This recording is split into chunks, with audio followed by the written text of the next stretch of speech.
الحمد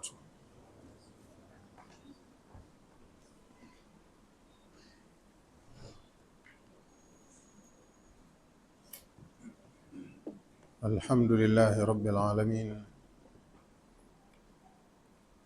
يا رب ارحمنا فإنك بنا راحم، ولا تعذبنا فإنك علينا قادر، والطف بنا فيما جرت به المقادير. أنت يا مولانا على ما تشاء قدير. ربنا لا تؤاخذنا إن نسينا أو أخطأنا، ربنا ولا تحمل علينا إصرا كما حملته على الذين من قبلنا، ربنا ولا تحملنا ما لا طاقة لنا به،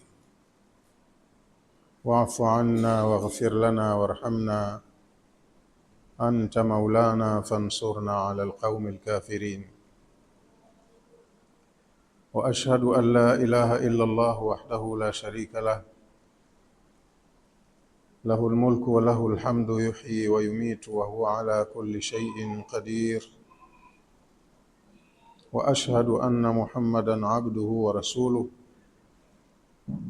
أرسله الله بالهدى ودين الحق ليظهره على الدين كله ولو كره المشركون.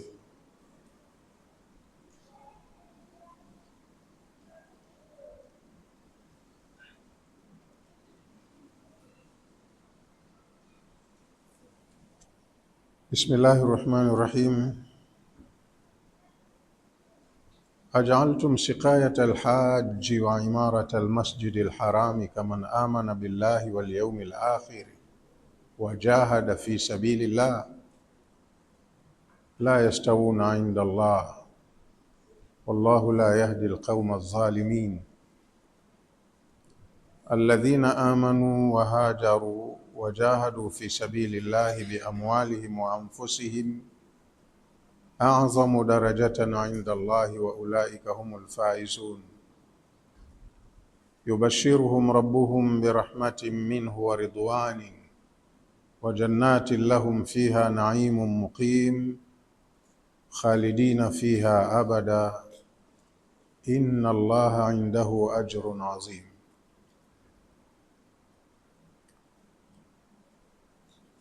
Katika darsa iliyopita tuliishia kwenye aya ya 19 ambayo ilikuwa inazungumzia tabia za binadamu kwamba huwa wana mori wa kimazoea au tabia kwenye maisha yao ya kijamii walionayo. Sasa watu wakiwa na jambo walilolizoea, huwatoa hapo ukawapeleka kwenye jingine, huona kama ndo unawakufurisha vile, na huwa wanajisifia na kujifakharisha kwa kile ambacho wamekizoea japo sicho. Tulisoma kwamba walijifakharisha Makureshi kwa sababu ya ukarimu wao wa kutoa huduma pale kwenye msikiti mtukufu wa Maka. Wakawafanyia ukarimu wageni, wakawasaidia maji ya kunywa, wakawapatia huduma nyingine za kibinadamu. Wakawa wanajiona kama ni kupendwa kwa Mungu kwa kufanya amali njema, wao wanastahiki kupata hadhi zaidi kwa Mungu, wao ni wema zaidi kwa Mungu kwa yale wanayoyafanya. Lakini Allah subhanahu wa ta'ala na yeye akawaambia, aj'altum siqayata alhaji, hivi nyinyi mnajalia kuwapa maji ya kunywa mahujaji wakati mnakufuru Mungu hamumtambui, wa imarata almasjid alharami, na kuutunza msikiti mtukufu kwa kuupaka rangi majengo na hivi kuboresha. Kufanya hayo mnajalia kaman amana billahi wal yawmil akhir wa jahada fi sabilillah, anayetunza msikiti kwa kutazama uzuri wa jengo, na hata kama anawasaidia wenye kiu maji ya kunywa ni jambo bora, lakini utamfananisha aliyetosheka na kusaidia watu na kujenga msikiti, lakini hamuamini Mungu wala haamini kuwa kuna kiyama, na hiyo dini anayotaka Allah hayana haja nayo. Utawajalia watu hawa sawa sawa? Aj'altum siqayat alhaji, munajalia kuwapa watu mahujaji maji ya kunywa, wa imarat almasjid alharami, na kuimarisha tu kuutunza tu huu msikiti mtukufu kwa kuangalia uzima wa majengo yake. Hayo tu. Kaman amana billahi, aliyefanya hayo awe sawa na yule aliyemwamini Allah wal yawmil akhiri, na akaamini kuwa kuna siku ya mwisho, kwa hiyo anajiandaa. Wajahada fi sabilillahi, akajua Allah ana jambo lake linataka litendewe kazi, akafanya juhudi ya kuipigania hiyo dini ya Allah.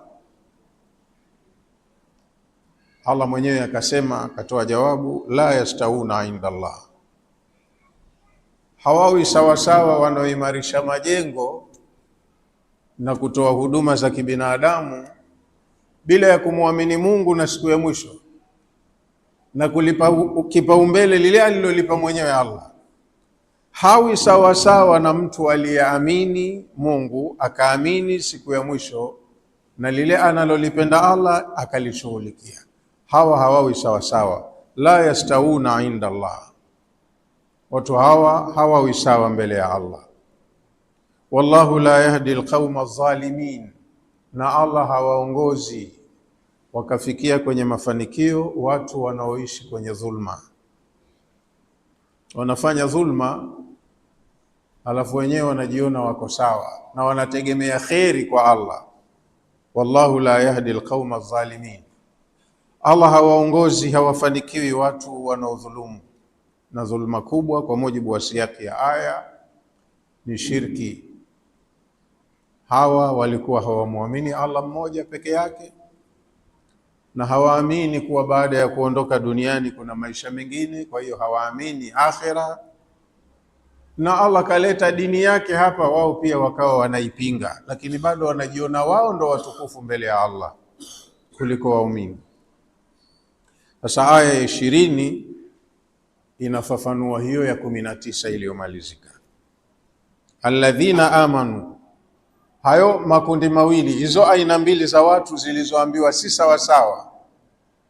Ufafanuzi wake kule kutokuwa sawa sawa kwake kuko hivi: alladhina amanu, hawa walioamini, wahajaru, na wakafanya hijra, wajahadu fi sabilillahi, na wakafanya jihadi kuipigania, kuilinda, kuiendeleza dini ya Allah, biamwalihim wa anfusihim. Katika kuipigania dini kuna nyenzo zinahitajika. Panapotakiwa mali, hawa wanatumia mali zao. Panapohitajika nguvu, wanatumia nguvu zao wenyewe. Hawa wanaofanya haya, a'zamu darajatan inda Allah, daraja yao mbele ya Allah ni kubwa, hawawezi kufanana na washirikina. A'zamu darajatan inda Allah, wana daraja kubwa zaidi mbele ya Allah. Wa ulaika humul faizun, na hawa ndio waliofanikiwa. Hadha ziyadatu tawdihin wa bayanin, aya hii ya 20 ni ziada, ni nyongeza katika kuonesha ufafanuzi na kubainisha uwazi wa mambo, tofauti ya kafiri na mu'min, tofauti ya mshirikina na mukhlis. Ziyadatu tawdihin wa bayanin li ahli aljihadi wal imani, ni ziada ya ufafanuzi wa kuwafafanua watu waliokuwa na imani ya tauhidi na waliokuwa wanashiriki jihadi, lile alilolitaka Allah wao wakalipa kipaumbele. Wal maana, na maana ya aya hii ya 20, alladhina amanu wa hajaru wa jahadu fi sabilillahi bi amwalihim wa anfusihim, a'zamu darajatan inda Allah. Maana yake innal ladhina taharu anfusahum min danasi shirki bil imani, alladhina amanu, innal ladhina, hakika ya watu ambao, taharu anfusahum, wamezitaharisha nafsi zao, wamezisafisha nafsi zao, min danasi shirki, wakazitakasa kutokana na taka za ushirikina. Nafsi ya mtu ni ule ubinadamu wake, ni jambo la kiroho hili. Kwa hiyo roho zao wamezitakasa zikawa ziko safi upande wa imani, walijishibisha imani, wakaamini Mungu ni mmoja peke yake, hana mshirika na hapaswi kufananishwa na yoyote katika vilivyopo ulimwenguni. Jambo la kwanza linalowafanya hawa wawe watukufu, wasifanane na washirikina, hawa waumini wao, taharu anfusahum, wamezisafisha nafsi zao. Izingatiwe kwamba hata hao masahaba wa Mtume kabla ya Uislamu walikuwa kwenye mila moja na hawa ndugu zao, wakiabudu dini yao ya miungu wengi, wakienzi mila na dasturi ya wazazi wao. Lakini hawa walipohubiriwa ukweli, nyoyo zao zilikuwa ziko salama, wakaufahamu na wakaukubali, wakaufanyia kazi. Kwa hiyo hata kama na wao walikuwa kule zamani, lakini walikubali kufanya mabadiliko. Walikuwa na wao wachafu kama wale, wanaabudu masanamu yao, wanaenzi mila na dasturi za wazazi wao, lakini hawa wanaosifiwa kuwa tofauti na wale, tofauti yao ni kwamba hawa wamekubali kubadilika. Wewe kama hukubali kubadilika, ukabaki Muislamu kwa jina tu, matendo unafanya ya wale wale, unahesabiwa wewe na wale ni sawasawa, wale ndo wenzio. Hata ukilala leo kwa kifo, ukiamka kwa kufufuliwa, unafufuliwa na wale. Tofauti ya watu waliokubali haki na wale ambao wanapingana nayo, walioikubali haki, taharu anfusahum, wamekubali kuzisafisha nafsi zao, min danasi shirki, kutokana na taka za ushirikina, bil imani.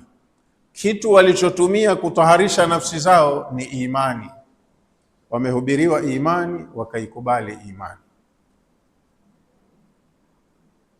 Wameambiwa wamwamini aliyeumba, wamemwamini aliyeumba. Kwa hiyo walitofautika moja kwa moja na wale ambao wanang'ang'ania miungu yao ni ile waliorithi kwa wazazi wao. Hapa fanani. Hawa ni watu wawili tofauti. Hawa washajisafisha, wako safi, wale wengine bado wangali na taka zao za ushirikina. Hawa wamehubiriwa imani, imani ikawabadilisha, wale wanaipinga, hawajataka kubadilika.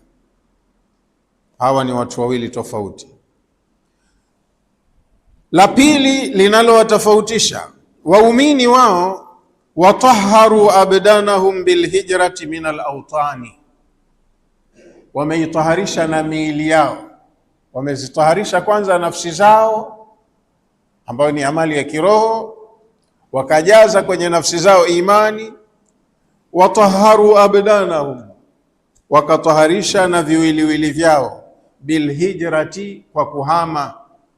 Ile hijra ni mtu kujisafisha physically min alautani, wakahama kwenye miji yao walimozaliwa, kuna rasilimali zao, kuna ndugu zao, kuna kila kitu, wakahama kwa ajili ya kutaka radhi za Allah. Mwenye kuhama anaitaharisha vipi mwili wake? Ni kwamba ukikaa mahala pana wenyewe wana mambo yao, wana miongozo yao, na yale yako wewe yakawa hayakupewa nafasi, lile la halali kwako kwao wao haramu, na lile ambalo kwako wewe haramu wao kwao ni halali, kuna moja kati ya mambo mawili litatokezea. Kama unakinzana na watu ambao wako kwao wana nguvu ya maamuzi, hutoishi kwa raha, watakuadhibu na ikiwezekana watakuua. Na kama hukuwa tayari kuadhibiwa au kuuawa, inabidi uridhie na ufuate taratibu zao, na ukifuata taratibu zao wewe ni kama wao. Aya nyingi kwenye Qur'ani zinasema, kwa mfano, ya ayyuhalladhina amanu la tattakhidhu alyahuda wan-nasara awliyaa min duni llahi ba'dhuhum min ba'd, enyi waumini, musiwafanye Mayahudi na Manasara ni wasimamizi wa mambo yenu, mawalii wenu, mkawakunjulia nyoyo kwa mapenzi kabisa, mkaridhishwa na yale wanayoyafanya, mipango yao, sera zao, taratibu zao, na mkawa mnasikiliza ushauri na miongozo kutoka kwao. Msiwape kipaumbele hicho. Baadhuhum min baadhi, hawa wanafaa waburuzane wenyewe tu kwenye jambo lao waliloliridhia. Innakum idhan mithluhum, kama mtakubali nyinyi kufanya wanayoyafanya wao, mbele ya Allah mnakuwa regarded, nyinyi ni kama wao. Kwa hiyo ukiishi kwenye ardhi ya Wayahudi na wewe ni Muislamu, wakati unajua Yahudi Uislamu wako hataki kuona unaufanyia kazi, unaishi kwake, ufate taratibu zake, we Yahudi. Nafahamika. Unakaa kwenye ardhi ya Wakristo, Wakristo wabaguzi, wenye ubinafsi, hawapendi dini yako. Salama yako hapo ni kufuata mila yao, wanachokipenda, wanachokisimamia, wewe uende nacho hicho, utaishi vizuri. Ukisema hapana, hili jambo lenu kwangu mimi halifai, unatengeneza kesi, maafa yatakufika, majina mabaya utaitwa, na matokeo ya kuitwa majina mabaya yatatolewa maamuzi, uhukumiwe kwa hayo majina mabaya uliokuwa nayo. Na ukisema unataka salama, uridhie wanayoyataka. Innakum idhan mithluhum, mkiwatii kwenye taratibu zao, mnatambuliwa nyinyi ni kama wao.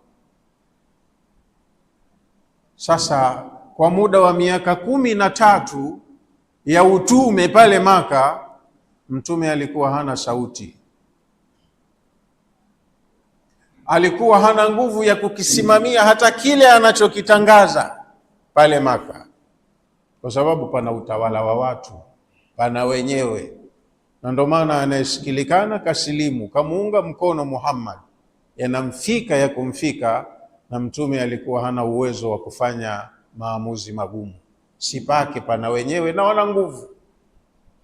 Lakini Allah alipotaka kulitengeneza jambo lake, na alikuwa tayari ana rasilimali watu ya kutosha, katengeneza mazingira ya kuwabagua. Ondokeni hapa mnapokandamizwa, hamieni huku ambako mutamuabudu Mungu wenu kwa uhuru bila ya bughdha. Likatolewa agizo la hijra, hameni kwenye mji ambao watawala wake sio watu wema, hawamuamini Mungu. Hamieni kwenye eneo jingine ambalo mtakuwa na nafasi na uhuru wa kuyatekeleza yale ambayo ni majukumu ya kiutendaji atakayokupeni Mola wenu chini ya uongozi wa mtume wenu. Hijra ilikuwa wakati huo necessarily compulsory, wahame. Wakahama Maka, wakahamia Madina.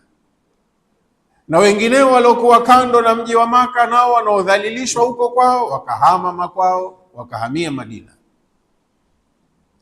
Kwa hiyo kitendo cha kujitoa mahala ambapo huko huru, huna uhuru wa kuabudu, ni kujitakasa na kujiweka huru. Ukaondoka unapokandamizwa, ukaenda mahala ambapo una uhuru. Hiki ndo shekhe akasema, wataharu abdanahum, hawa waumini hawa wameitaharisha miili yao. Maka miili yao pia ilikuwa haiko huru, Hana uhuru mtu wa kufanya vitendo anavyotaka kwa mujibu wa dini yake, kwa sababu haviruhusiwi. Lakini katoka hapa kaenda mahala pengine, yuko huru kufanya lile ambalo kwa mujibu wa imani yake ni sawa. Kwa hiyo kajipatia uhuru wake kamili wa kufanya ibada kwa kwenda mahala ambapo ana uhuru wa kufanya hivyo. Yeye na mwili wake ana right ya kufanya lolote wakati wowote bila ya kubughudhiwa na mtu, kwa sababu huko alikokuwa yuko huru, mambo haya ndo kwa hala kwake. Kwa hiyo walihama watu kwenye miji yao, taharu abdanahum, waliitaharisha miili yao, bilhijrati min alautani, kilichowafanya miili yao iwe safi iwe huru ni kuhama kwenye miji yao ambayo ilikuwa inawafanya wasiwe na uhuru wa kufanya watakalo. Wakaenda mahala ambapo wako huru kwa mujibu wa imani yao ya dini kufanya watakalo kwenye mambo ya ibada. Wewe imani yako Mungu mmoja, unakaa kwenye mji wa watu ambao miungu yao ni mingi, watakubali wapi uidhalilishe uidharau miungu yao? Watafosi uheshimu maamuzi yao, uheshimu na miungu yao. Lakini ukiondoka hapa uko huru kufanya lile ambalo kwa mujibu wa imani yako ni sawa. Hili wamelifanya waumini, wameihama Maka, wamejiimarisha vizuri kwao, wana majumba mazuri ya kuishi, kuna familia zao, ndugu jamaa na marafiki, wakaachana na vyote hivi kwa ajili ya imani. Kwa hiyo Allah amethamini hichi walichokifanya. Ni maamuzi magumu, lakini walitekeleza maamuzi hayo. Allah kathamini walichofanya. Jengine, wabadhalu anfusahum wa amwalahum, wametumia miili yao, wametumia nafsi zao na wakatumia mali zao, liljihadi fi sabilillahi au fi sabili rahmani, kwa ajili ya kufanya juhudi ya maksudi ya kuipigania dini ya Allah au dini ya Rahmani. Wanajua dini yetu inapingwa. Hawa ambao tumehama kwao wametukataa, lakini hata kuhama tukahamia pengine bado wanatutafuta. Wanasema tukipata nguvu tutalipiza waliotufanyia. Wanataka watu waangamize. Kwa hiyo lazima tujipange vizuri kiulinzi na tukae tayari kwa lolote litakalotokezea. Panapohitajika mali, walichangishana mali zao wenyewe, dola yao bado changa. Panapohitajika nguvu, kila mwanamume mwenye nguvu alikuwa ni askari, lazima ashiriki kwenye shughuli za ulinzi kwenye jamii yao ambayo changa, lakini bado inatazamwa kwa uadui na watu wenye nguvu. Sasa Allah anasema huwezi kuwafananisha hawa. Hawa wanajisifia wanatunza Al-Kaaba na wanasaidia huduma za kijamii za kibinadamu mahujaji kwa kuwapa maji, chakula. Hawa wamemwamini Allah wa kweli kwenye nafsi zao, halafu wakakubali kuhama kwenye miji walimojiimarisha, wana mali zao, wana kila kitu, wakasamehe. Halafu kuna jambo wanalishughulikia linakataliwa, lakini wakasimama kidete kulilinda na kuliendeleza. Wanafanya yote kwa ajili ya Allah, wanashindana na watu wanaompinga Allah. Utawafananishaje watu wawili hawa? Nasema sisi tumewapa maji mahujaji, na mahujaji wageni wa Mungu. Huyo Mungu mwenyewe mnamkataa.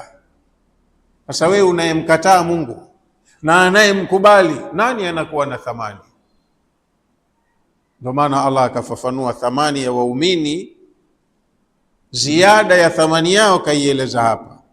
Alladhina amanu wa hajaru, walioamini wakafanya hijra, wajahadu fi sabilillahi, wakafanya juhudi kwa maneno na vitendo kwenye dini ya Allah, bi amwalihim wa anfusihim, kwa kutumia mali zao zinapohitajika mali na kutumia miili yao wanapohitajika wao wenyewe.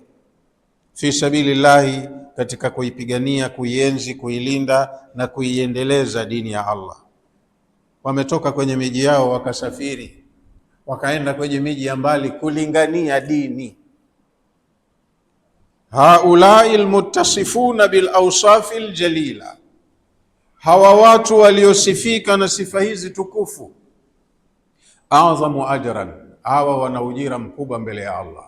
Hawawezi kufanana na washirikina wanaotunza masanamu wakajisifia kwa kuwapa watu maji na kuimarisha jengo. Hawawezi kufanana. Waliofanya haya mambo matukufu, adhamu ajran, kwanza mbele ya Allah wana ujira mkubwa, wa arfa'u dhikra, alafu thamani yao ni kubwa mbele ya Allah, yani jina lao lina nafasi kubwa, min suqati alhujaji, kuliko wale wanaowapa maji mahujaji. Si kitu kuwapa maji mahujaji, japo ni jambo lenye fadhila, lakini fadhila inakuwa baada ya kumwamini Allah. Wewe humwamini Allah, kumpa maji hujaji, hujafanya jambo la kheri hata kidogo. Kheri ulioifanya haikunufaishi hata wewe mwenyewe mfanyaji, mpaka uwe na imani kwanza.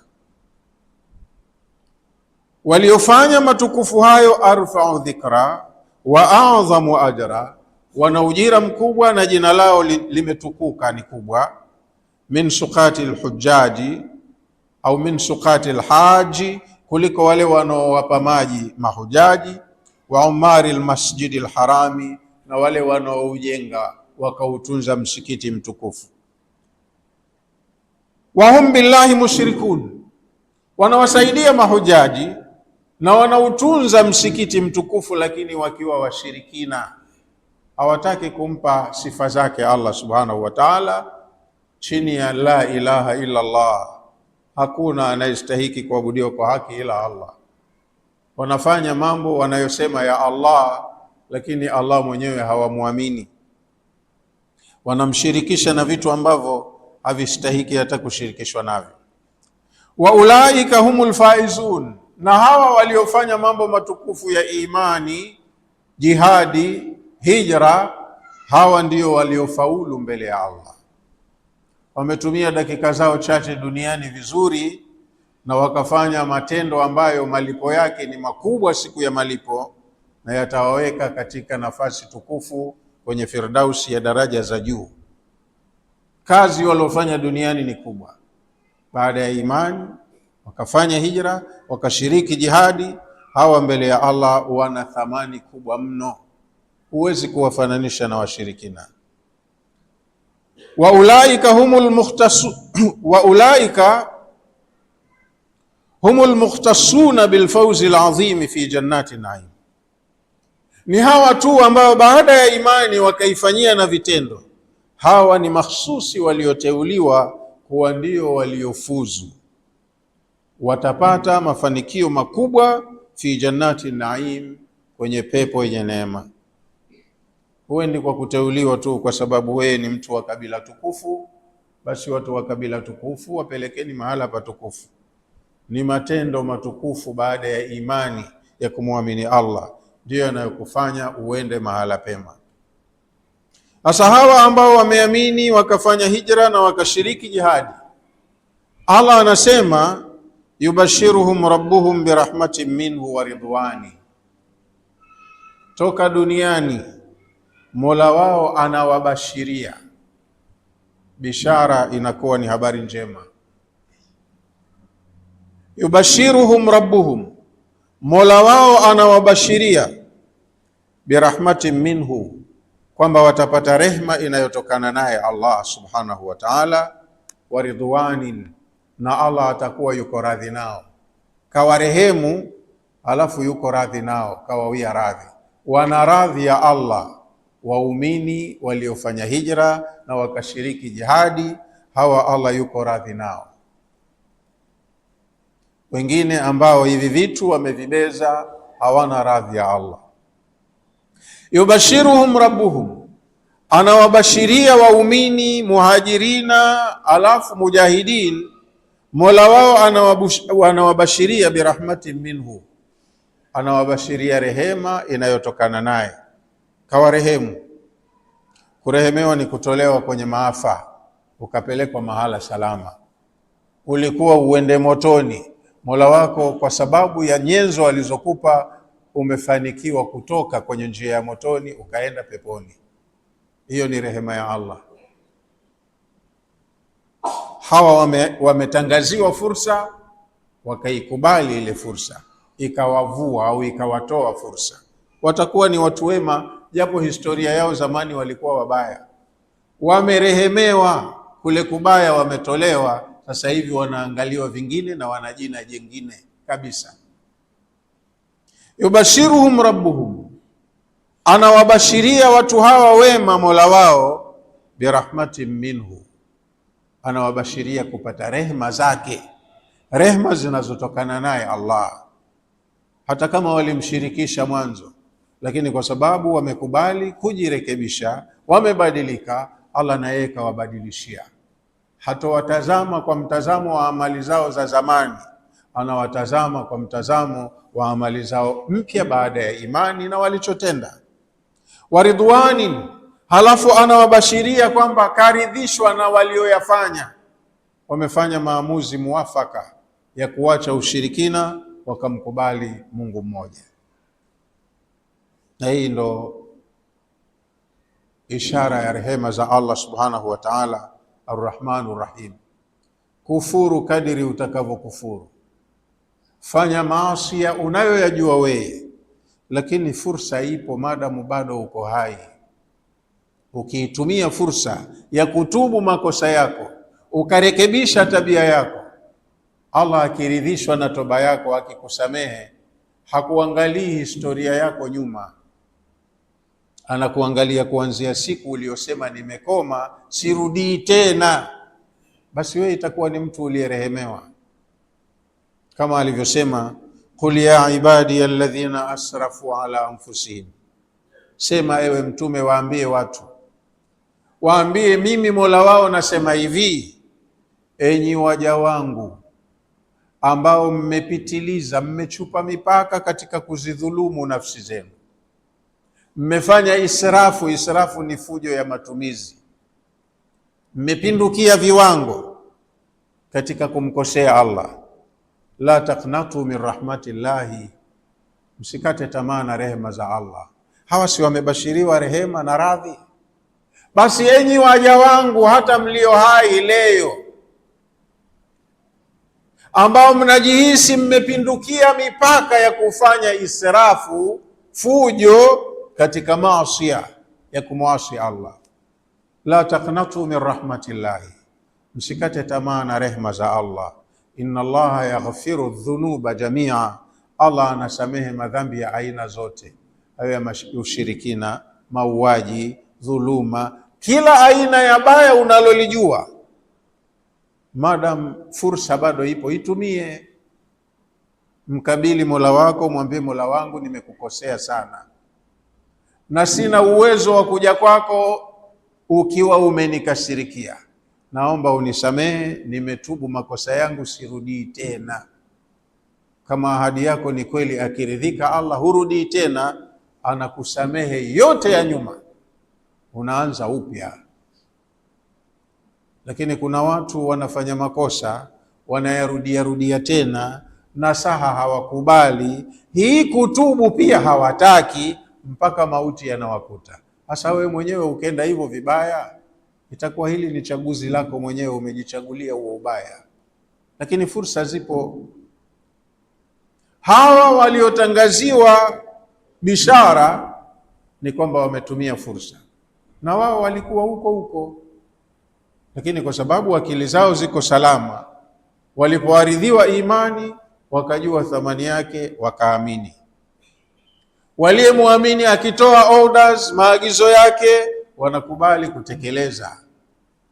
Wakikatazwa mambo mazuri walioyazoea na wanayapenda, madam Mola wetu hataki, tunaacha. Hilo ndio linalotakiwa.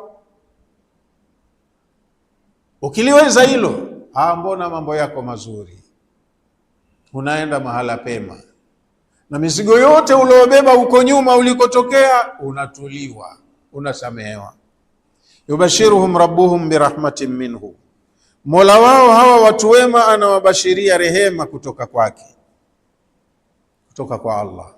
Wa ridwani, naona anawabashiria radhi zake, kawawia radhi, yuko radhi nao. Ulaika humul muttasif, ulaika humul mukhtasuna, hawa waumini watendaji ndio waliokhasisiwa. Sijui tutafsiri vipi Kiswahili. Almukhtasuna manake hawa ni makhsusi, wamechaguliwa. Bilfauzi alazim, kwamba waliokubali kujirekebisha wameteuliwa kuwa wana mafanikio makubwa. Mafanikio makubwa yapo kwa ajili yao.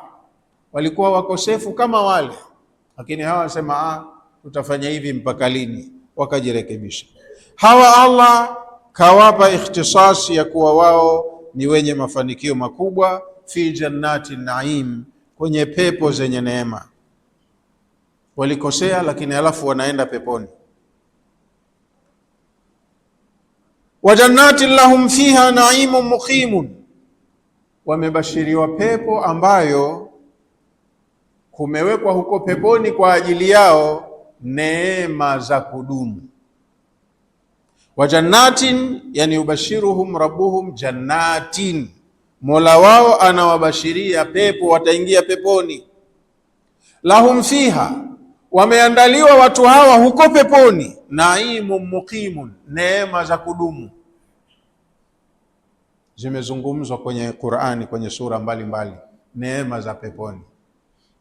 Majumba mazuri ya kuishi, mashamba makubwa yenye miti ya matunda, wake wazuri hujapata kuwaona, fanicha kwenye hayo majumba yako. Halafu kule huko huru, si kwa hala kwa ibada wala kufanya kazi. Akhera hamna kufanya kazi, kule ni kutumia tu. Neema hizo ni za kudumu. Huambiwi shika jembe upalilie mashamba yako, huambiwi muda mrefu sasa paka angalau rangi nyumba yako. Hivi vitu kule wala havina nafasi, hufanyi kitu, hamna kazi. Kazi unafanya hapa, ukisikia adhana Allahu Akbar, acha kila kitu, sema Mungu ndo mkubwa zaidi kuliko hii kazi, kuliko ofisi, kuliko shamba, kuliko wasali, kuliko hivi. Itikia wito. Hiyo ndo kazi ambayo malipo yake ndo unaenda kupata hiyo neema ya kudumu, ambayo haina gharama wala hutumiki. Kutumika ndo hapa.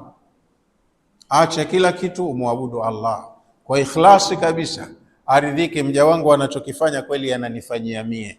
Hicho ndo Allah anachokipenda na anakipa thamani ya hali ya juu. Utakuja kufurahi siku ukilipwa. Sio unafanya kwa mazoea tu. Fanya kwa ikhlasi kabisa, ukusudia hasa nafanya amali yangu hii kwa ajili ya Allah. Na Allah kuna siku amali hizi atazikagua. Kwa hiyo amali yako usiharibu, siku ikikaguliwa iwe ya kiwango. Hiyo ndo yako mwenyewe, ndo mtaji wako. Kwa hiyo muda wa kuishi hapa mchache, lakini huu ndo muda wa kufanya kazi. Kazi unazozifanya hapa, amali unazozifanya hapa, zikija kukaguliwa, zikapigwa thamani, ukalipwa, ndo zinakufanya ukaishi maisha ya raha huko unakokwenda. Sasa ukiziharibu, ndo unajiharibia mwenyewe, humkomoi mtu. Dini iwe ndo chaguo lako la kwanza, halafu uwe uko vizuri katika kuyatendea kazi yale maagizo ya dini. Yani yubashiruhumul maula, anawabashiria watu hawa Mola wetu mlezi, birahmatin azima, waja hawa wema wanabashiriwa rehema kubwa. Allah atawarehemu kwa rehema zake kubwa. Waridwanin kabirin, halafu Allah anawabashiria kawawia radhi sana, watapata radhi za Allah. Min rabbin azim, hii rehema na radhi inatokana na Bwana mkuu Allah subhanahu wa ta'ala. Yeye mwenyewe ndo anabashiri hivyo vitu.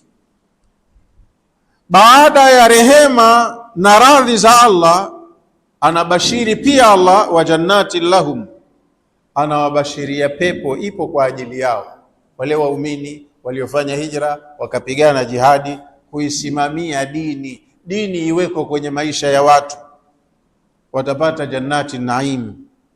Wa jannati lahum, anawabashiria pepo ipo kwa ajili ya watu hao. Fiha, kwenye hiyo pepo, naimun muqimun, kuna neema za kudumu hazina mwisho. Maisha ya huko hayana mwisho, hamna kufa tena wala huzeeki, siku zote kijana mzuri tu, na unaishi kwa raha kwenye maisha ya neema. Wa jannatin aliyatin, Allah anawabashiria waumini watendaji watapata pepo tukufu. Kutufu hadania, mazao ya miti ya peponi yanapatikanwa chini chini. Kuna haja ya kupanda mchungwa wala mnazi wala chochote huko, vitu vyote ni simple. Lahum fi tilka aljannati naimun daimun, watapata watu hawa wema kwenye hizo pepo neema zisizokuwa na mwisho, ni za kudumu. La zawala lahu, hazitowaondokea kamwe. Miti ya peponi inazaa siku zote, huambiwi msimu huu machungwa bado. Siku zote miti siku zote imezaa, chochote unachokihitaji wakati wote kipo.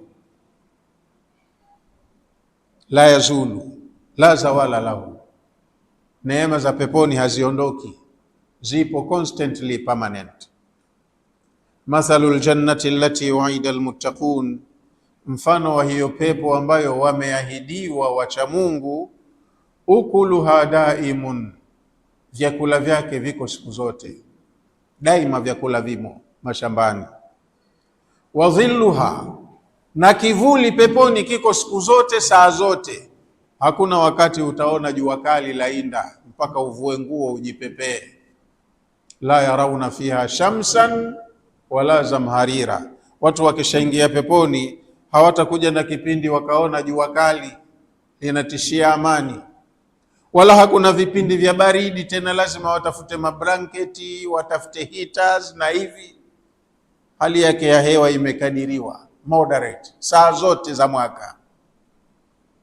Tilka uqba alladhina taqaw, hiyo ndio nyumba ya kufikia watu waliomcha Mungu, walioishi duniani kwa kufuata taratibu zake. Wa uqba alkafirina an-nar, lakini nyumba watakayofikia makafiri ni motoni. Motoni maisha yote yasiyokuwa na mwisho. Sasa mtu ajichagulie mwenyewe.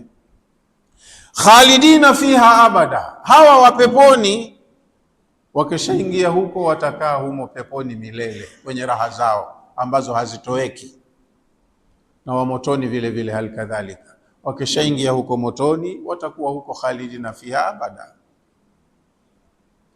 Khalidina fiha abada, hawa watu wema hawa wakishaamuliwa kuwa wamefaulu mitihani yao, makithina fil jinani, watakaa humo kwenye pepo, ila ma la nihaya, kwenye muda ambao hauna kikomo, huhesabiwi siku wala miaka kama mfungwa. Mfungwa mwingine anaambiwa una makosa matatu, yote yamekutia hatiani, kila kosa miaka 60, kwa hiyo utakaa miaka 180 jela. Wakati huo anahukumiwa mtu ana miaka 60 pengine, hayo 180 anaipata wapi? Basi ndo keshaandikiwa namba tu, pengine akae miaka yake 2 miezi 6, mauti yanamkuta kafa.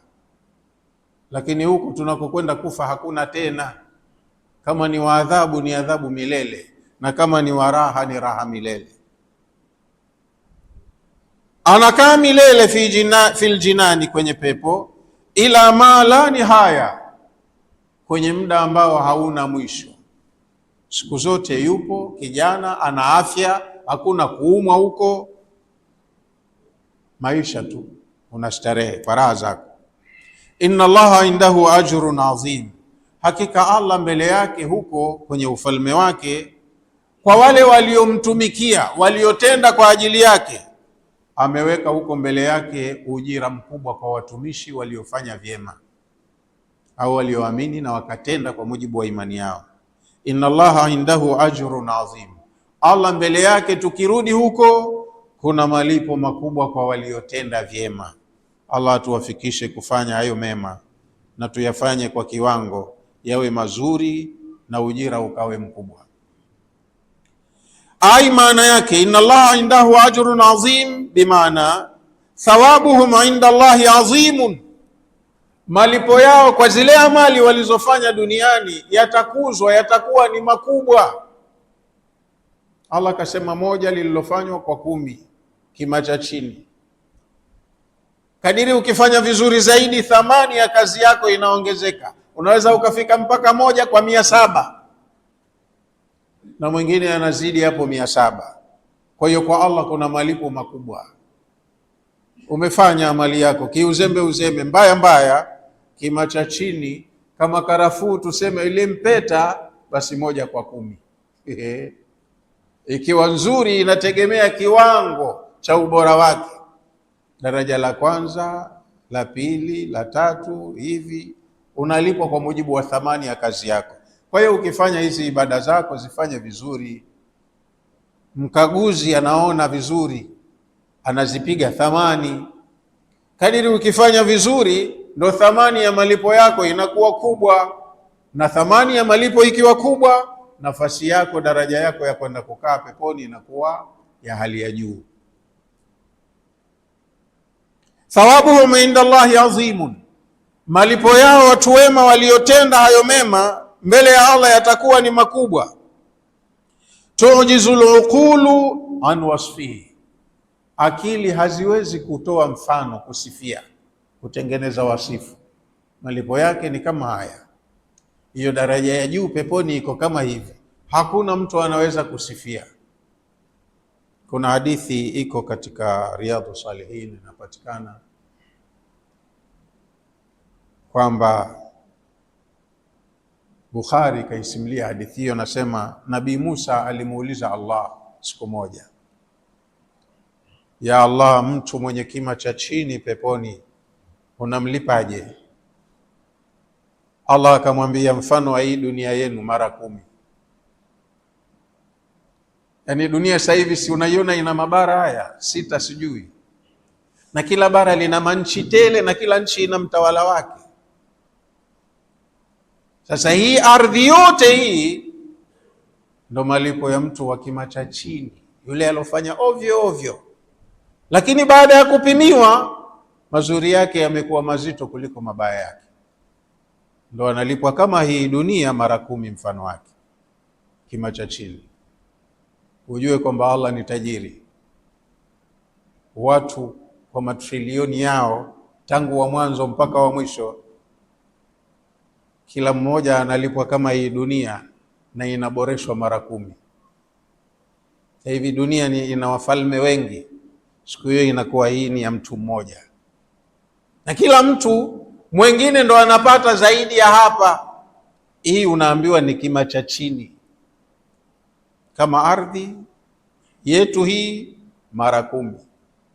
Akauliza, sasa kama hii ni ya kima cha chini, huyo wa juu unamlipaje? Allah akamwambia, ya Musa, ewe Musa, hakuna akili inaweza kubeba sasa hivi ikatengeneza taswira, imagination ya maisha ya peponi.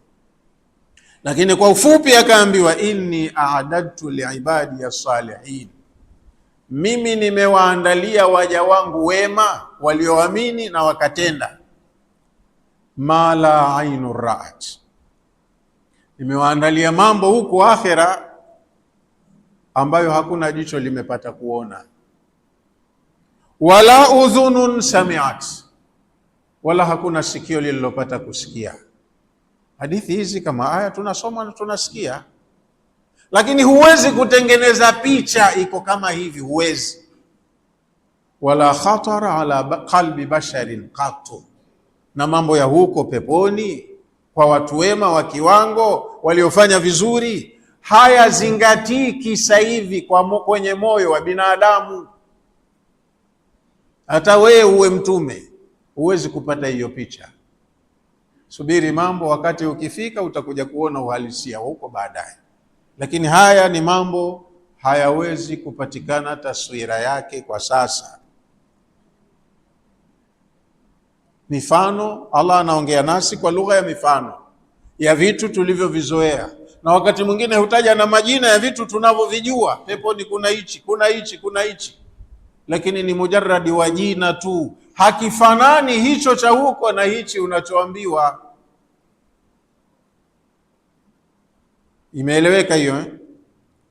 Kwa hiyo kuna mambo peponi akili za binadamu kwa sasa haziwezi kupata picha yake, hata akisimliwa hawezi kuelewa. Qala Abu Hayani amesema, lamma wasafa almu'minina bithalathi sifati, baada ya Allah kuwasifu waumini kwa sifa tatu: al-imanu, ya kwanza iman, walhijratu, ya pili ni hijra, wamehama kwenye miji ambayo hawana uhuru wa kuabudu, wakatengeneza eneo ambalo wana maamuzi yao wenyewe, wakawa wako safi kwa maneno na vitendo. Na sifa ya tatu, waljihadi bin nafsi wal mali, wamefanya juhudi ya maksudi huko waliko huru, wakajua wana uadui, kwa hiyo wakajipanga katika jihadi. Kile wanachokuwa nacho kwanza wanakisimamia kurithisha kizazi chao, alafu kwa sababu kuna uadui wa nje wanajipanga hichi wanachokipanda hapa kwao kukilinda. Sijui inafahamika? Mambo hayo matatu Allah ndo aliyosifia kwa jamii ya waumini watendaji: iman, hijra na jihad bin nafsi wal mali, jihadi kwa nafsi na mali. Wewe mwenyewe ushiriki jihadi na mali yako uitumie kwenye jihadi. Baada ya kutaja sifa hizi tatu za waumini, qabalahum ala dhalika bitabshiri bithalathati, akafuatisha baada ya sifa tatu za waumini akawabashiria na yeye Allah mambo matatu katika fadhila zake. Kawabashiria mambo matatu. La kwanza arrahmatu, kwanza atawarehemu. Kama walikuwa wana riski nafsi zao kuzipeleka mahala pabaya, anawarehemu kwa kuwapa nyenzo, means ya kujisalimisha na kwenda pabaya waende pazuri. Hiyo ni rehma ya Allah. Pili, arridwanu, kawathibitishia radhi yake. Maana yake unaweza ukawa mahala kwenye neema, lakini mwenye hiyo neema hajaridhika na wewe, hayuko radhi na wewe. Kwa mfano, unakaa kwenye nyumba ya kupanga, una miji pesa yako, umekodi nyumba nzima, mwenye nyumba kataka alichotaka na unamlipa, lakini wallahi nyumba ya kupanga haina raha. Anaweza akafumuka tu mwenye nyumba siku moja akaja kukagua mali yake, akakuita na akaanza kukupa lugha ya shombo na matusi. Bwana, ongea na mbwa wako, tizama wanavyonichorea nyumba. Watoto wako wanaoita mbwa wako. Naona unajisikia vibaya, na pengine uko ugenini. Sharia za hapo ndio hii maana ya hijra. Na kuna watu wanaishi nchini si kwao, huruhusiwi wewe kumiliki kiwanja wala kujenga nyumba. Unakaa hapa ukodi, ulipe. Tunataka hayo maokoto, pesa unalipa, halafu huna raha, kwa sababu yule ambaye kakuweka hayuko radhi na wewe. Mmenifahamu huo mfano eh? Sasa Allah kawathibitishia watu peponi radhi yake. Aliyekuwa kakuridhia hakufanyii maudhi, hutopata baya kwake. Na la tatu alilowabashiria, waljinani, amewabashiria watapata pepo, yani maisha ya kifahari. Wanakaa mahala kwenye maisha ya kifahari wakiwa wamewiwa radhi, na halafu wana rehema ya Allah. Fabadaa birahmati, Allah ameanza na rehema, yubashiruhum rabbuhum birahmatin minhu. Pili, waridwani. Tatu, wa jannatin lahum fiha naimun muqim. Fabadaa birahmati, ameanza na rehema, liannaha a'ammu ni'ami, rehema ni neema mtambuka. ni collective name. Neema zote za Allah zinaingia hapo. Fi muqabilati al-imani, hii rehema ya Allah inakuja baada ya imani ya mtu. Ukiamini, Allah anapokea imani yako kwa kukurehemu. Wathanna biridwani, nafasi ya pili akaweka radhi, alladhi huwa nihayatul ihsani. Ridha ni upeo wa juu wa ihsani. Yule anayekufanyia ihsani akifikia kiwango yuradhi na wewe, yani hapo ndo kafikia climax ya hiyo ihsani yake. Fi muqabilati aljihadi, hii ihsani inakuja baada ya jihadi. Watu wamefanya jihadi, Allah akakabili jihadi yao kwa ihsani ya hali ya juu, kwambia niko radhi na nyinyi waja wangu. Maana wengine wamepoteza roho zao kwenye hiyo jihadi, wakapoteza na mali zao, vyote viwili vikaenda, mali imeenda na roho ikaenda. Basi Allah anafika mahala ihsani yake ya hali ya juu, anasema mja wangu niko radhi na wewe. Wathalatha biljinani, pepo akaiweka nafasi ya tatu. Fi muqabilati alhijra, hii inafanana, inamechishwa na hijra. Umeacha nyumba yako, mitaa yako, mashamba yako, mali zako, wamekufilisi, basi ninakupokea, ninakupa mji mwingine, jamaa nyingine, familia nyingine, huku utaridhika. Hii kupewa pepo ni kama umehama nyumbani kwako, mjini kwako, basi Allah anakuhamishia pengine pazuri. Ni mukabala na alhijratu wa tarki alautani, kule kufanya hijra na watu wakaacha miji yao, wakaacha mijengo yao, Allah anawapeleka kwenye mijengo na miji ya uhakika. Ndio unaambiwa ardhi kama hii yote mali ya mtu mmoja, wewe na familia zako hutosheki tu. Sasa hivi unapimiwa kiwanja cha futi 70 kwa 70, unasema nina kiwanja changu Jumbi, unajisifu 70 box, na pengine gharama za kukijenga zikushinde. Huko unaenda kupewa kama ardhi nzima hii na hutoi senti 5, gharama yake ni amali unazofanya hapa. Ni ihsani ya Allah subhanahu wa ta'ala kwa kuacha yako ukajituma kufanya kuwekeza kwenye dini yake. Waqala al-Ulusi, na amesema mwanawachuoni Ulusi, wala yakhfa, haifichikani, anna wasfa aljannati, huwa wasifu wa pepo, bi anna lahum fiha naimun muqim, uliosifiwa kwamba watu wema watakaoingia huko peponi humo watapata neema za kudumu. Haifichiki kwamba jaa fi ghayati al-latafa, imekuja katika lugha ya ndani kabisa. Lianna alhijrata fiha sirru, kwa sababu kuhama, kufanya hijra ndani yake kuna siri, kama Mtume alivyosema, faman kanat hijratuhu ila Allahi wa rasulihi fahijratuhu ila Allahi wa rasulihi, waman kanat hijratuhu lidunya yusibuha au imraatin yankihuha. Watu wamefanya hijra kwa mamilioni au maelfu, lakini wanakuwa regarded kwenye hijra yao kwa maana tofauti. Huyu kahama kweli kwa ajili ya Allah, atakuwa ni kwa ajili ya Allah. Huyu kahama huku kafata mwanamke, atakuwa alichokifata mwanamke ndo atakayempata. Huyu kahama kufuata biashara huku, atapata biashara, dunia itamnyokea. Kwenye ile hadithi ndefu, innamal a'malu binniyat. Kwa hiyo hata kufanya haya matendo ya kheri, ndani yake mna siri imefichika, anaijua Allah mwenyewe. Na watafanya watu jambo moja, watumia, lakini watapata malipo tofauti kwa hiyo siri. Allah ndo anayetawala siri, sisi hatujui, huwa tunajifanyia. Kila mwenye kufanya huwa ana nia yake moyoni, na malipo unalipwa kwa vile ulivyokusudia. Umefanya hili, ulikusudia nini?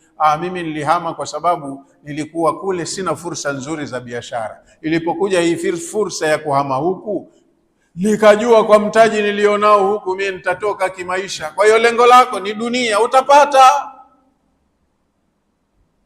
Nafahamika hiyo eh? Kwa hiyo kuna siri ndani ya hiyo hijra, na ndio maana Allah subhanahu wa ta'ala na yeye akasema, maana ya aliyoyasema yanamaanisha kuna siri ndani yake. alladhi huwa qat'atun min aladhabi, siri ya hijra ni kipande cha adhabu.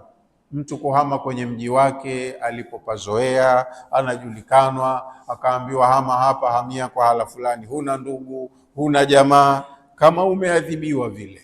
Kwa hiyo adhabu hii ulioipata hapa kwa muda mfupi duniani, basi Allah atakufariji kwa fadhila zake na rehema zake, na kwa ihsani kubwa atakukamilishia neema zake kwenye maisha yajayo.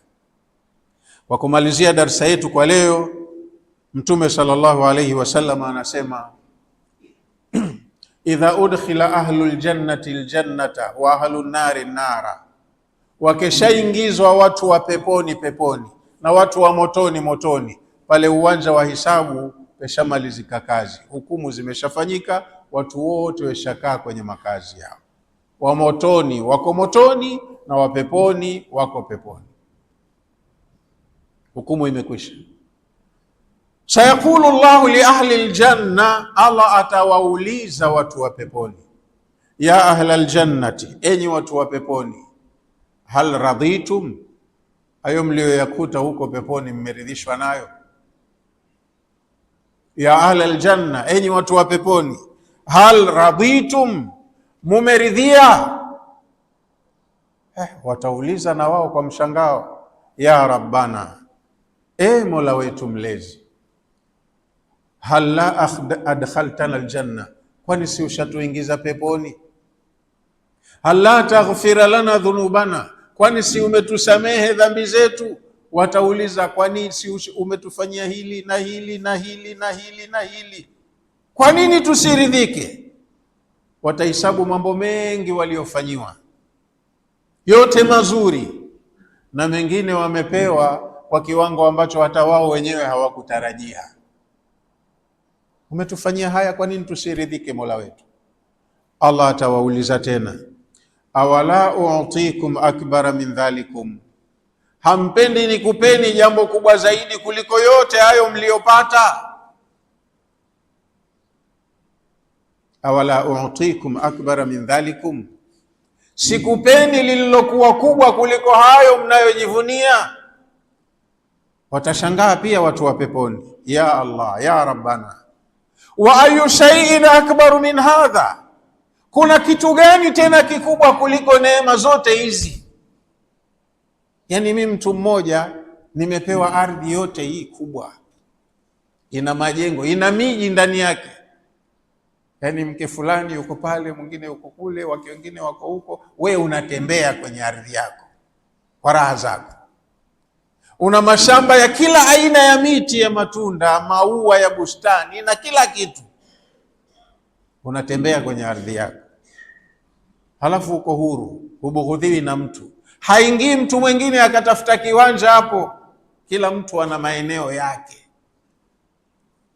Hasa anauliza mtu, kuna kitu kingine kikubwa kuliko hiki Mola wetu?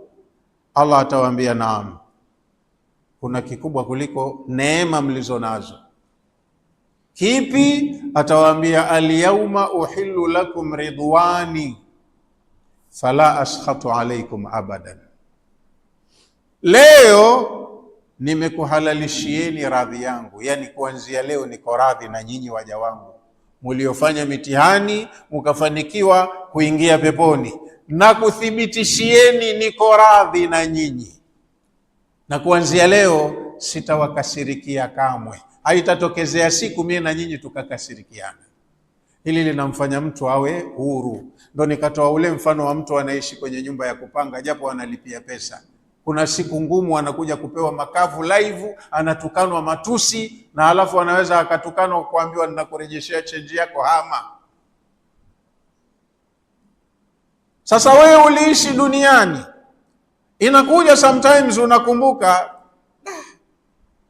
ingekuwa si rehema ya Mola wangu kunisamehe, ningekuwa niko kule motoni na mimi kwa niliyoyafanya. Sasa itakuja pia katika akili yako, lakini hakusahau yale mengine, akaja yakakumbuka ushenzi nilomfanyia, si atakuja kunitoa humu. Lakini kesha kuthibitishia kuanzia leo niko radhi nawe, hakuna baya kutoka kwangu litakalokufika. hii kubwa kuliko hizo neema. Kama hizo neema unazo, lakini akilini ikaja hakuna siku atakuja kukumbuka huyu niliyomfanyia akaja akarejesha tena haya, hatakuja kunihukumu tena mara ya pili. Kama una simanzi mahala, hata kama kuna neema utakonda tu. Watu huolewa kwao vyema, kwa mume ndo akenda akakonda. Kula unenepe, wewe kwani ulikuwa unakula kama hivyo? Kula mtoto, kula. Yani hiyo kula inakutokea puani. Jamaa linasimbulia. Wakati mwingine mara kibao kapiga, mara hii anakonda. Yuko kwenye neema, lakini wallahi hana raha. Asa Allah kusema nimekuthibitishia radhi yangu, niko radhi nawe, sitokukasirikia tena kuanzia leo. Yani hapa mimi nakukasirikia viumbe wangu imeisha. Unaishi hapo kwa mapana na marefu, kwa raha zako. Maana Allah haahidi jambo alafu akaghairi. Kwa hiyo neema kubwa zaidi kuliko hizo za kukaa peponi ni hii ya kuthibitishiwa niko radhi nanyi, radhi ya Allah. Bismillahirrahmanirrahim, kwa jina la Allah mwingi wa rehema mwenye kurehemu. Aj'altum siqayat alhaji, hivi nyinyi washirikina mnajalia huku kuwapa maji ya kunywa mahujaji, wa imarat almasjid alharami, na kutunza msikiti mtukufu kwa kuangalia jengo, wakati mnakufuru mnashirikisha. Mujijalie nyinyi kama amana billahi wal yawmil akhir, muwe kama aliyemwamini Allah na siku ya mwisho. Wajahada fi sabilillahi bi amwalihim wa anfusihim, wakapigana kuitetea dini ya Allah kwa mali zao na nafsi zao. La yastawuna inda Allah, hawawi sawa mbele ya Allah. Wallahu la yahdi alqauma adh-dhalimin, na Allah hawaongozi watu madhalim. Yani wewe mshirikina unafanya unayoyaona mema na unategemea Allah si analipa mema anayofanya mtu. Wewe madamu hujamuamini hayo mema unayofanya hayakuongozi, hupati radhi ya Allah, huendi peponi hata kama kuna mazuri umefanya. Allah hamuongozi mtu dhalimu akafanikiwa kwa mema yake anayoyafanya. Imekaa vizuri aya. Alladhina amanu, anafafanua sasa tofauti iliyopo kati ya washirikina na waumini. Wale walioamini kutoka moyoni kabisa, halafu imani yao ikawekwa kwenye vitendo. Wahajaru, wakafanya hijra, wasema hapa tulipo hapa tendeki dini, tunahama. Wakahamia mahala ambapo wana uhuru wa kuabudu. Wajahadu fi sabilillahi, la tatu huko walikohamia wakajikuta hawako huru, wakajipanga vizuri kiulinzi, wakapambana kiume kujilinda na kuilinda dini ya Allah.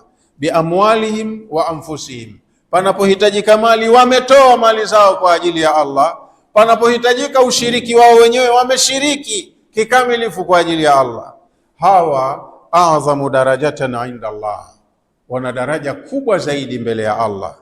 Wa ulaika humul faizun, na kama kuna watu wanaotegemea mafanikio, wenye kufuzu ni watu wa aina hii. Hawa tu ndo watakaofuzu, watakaokosa sifa hizi hawamo. Hawa waliofuzu hawa, yubashiruhum rabbuhum, anawabashiria Mola wao, birahmatin minhu, rehema inayotokana naye Allah, anawarehemu. Waridwanin, la pili anawabashiria radhi zake, Allah yuko radhi nao. Wa jannatin lahum, na la tatu anawabashiria pepo ipo kwa ajili yao. Fiha, kwenye hiyo pepo, naimun muqimun, kuna neema za kudumu. Wakishaingia humo hamna maudhi tena. Khalidina fiha abada, watakaa peponi humo milele. Inna Allaha indahu ajrun azim, hapa mlipo mnatenda, lakini huko mnakokwenda mbele ya Allah kuna malipo makubwa kwa hichi ambacho sasa hivi hapa mnatenda. Mkiharibu mnajiharibia wenyewe tu. We haribu sala yako, haribu funga yako, unajihesabu umefunga lakini umefanya ovyo ovyo. Una ukaguzi uko mbele. Allah analipa vizuri kwa waliofanya vizuri. Kazi ikiwa nzuri zaidi, malipo yanakuwa mazuri zaidi. Ukiharibu, unalipwa kwa mujibu wa thamani ya kazi yako. Wallahu a'lamu. Wassalamu alaikum warahmatullahi wabarakatuh.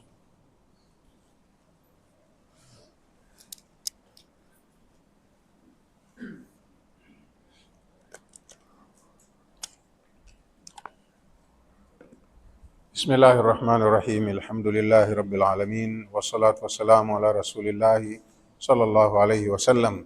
Rabbana taqabbal minna innaka antas samiul alim wa tub alayna innaka antat tawwabur rahim waghfir lana warhamna innaka antal ghafurur rahim.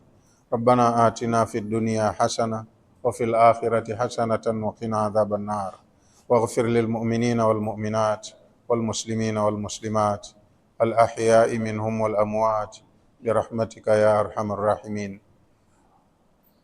وصلى الله على نبينا محمد وعلى آله وصحبه وسلم. الحمد لله رب العالمين.